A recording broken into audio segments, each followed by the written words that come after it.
હવે તો રેજા મારા વાલા, હવે કેટલુંક તારે ઉગાડવું છે, હવે બધુંય તો ઉગી ગયું છે. જો હલર પણ આવી ગયેલું છે, પણ વરસાદના કારણે સોયાબીન નીર્યા નથી. તે દી તો બહુ નહોતા ઉગ્યા, પણ હવે તો જો બહુ સોયાબીન બધા ઉગી ગયા છે અંદર. અત્યારે હેઠે તો બધું ઉગી ગયું છે, કાંઈ રહ્યું જ નથી. 7 દિવસ એક ધારો વરસાદ પડ્યો છે, એટલે ગમે એટલું ઢાંક્યું તો એ તો પછી ઉગી જ જવાનું છે, કંઈ રહેવાનું છે જ નહીં.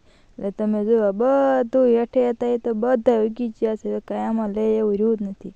ઉપર છે એ જ ખાલી રહ્યા છે, બીજું બધું જુઓ તમે ઉગી ગયું છે. આ કપા છે જે ઢાંકેલો છે, પણ 7 દિવસ વરસાદ એક ધારો ચાલુ રહ્યો એટલે કપા પણ બધો ફરતે ફરતે બધો બગડી ગયો છે અને ઉગી પણ ગયો છે. અંદર તો બધો કપા બગડી ગયો છે. આ જુઓ તમે ઉગી ગયો છે બધો કપા. હવે આ કપાનો શું ભાવ આવે? આમાં શું ખેડૂતનું વળ એ તમે કહો? આમાં અમે સપના જોયા હોય એ બધું ક્યાં જાય? તો આ લીલી માંડવી છે જે પાડવાની બાકી રહી ગઈ હતી, એ પણ હવે જો બધી અંદર ઉગવા મળી છે.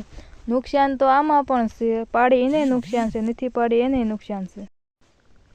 તો આ પાથરા છે જે પેલા પાડેલા છે એ તમે જુઓ બધું ફૂગ વળી ગઈ છે, અને આમાં પણ જુઓ બધી ખોખિયા ઉગવા મળી છે. તમે જોઈ શકો છો, આ જો બધા કોટા કાઢી ગયા છે, બધું ઉગવા મળશે. પાલો તો આમાં કાંઈ રહ્યો જ નથી, ઢોરને નાખે એવું તો કાંઈ હવે રહ્યું જ નથી.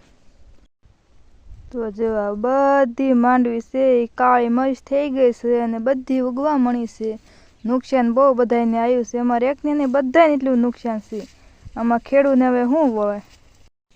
તો 7 દિવસને એક ધારો વરસાદ ચાલુ છે એટલે બધાય પાકમાં બહુ નુકસાની આવી છે. તમારે શું શું પાકમાં નુકસાની આવી છે કમેન્ટમાં જરૂર કહેજો, અને મારી ચેનલને સબસ્ક્રાઈબ જરૂર કરજો. જય માતાજી.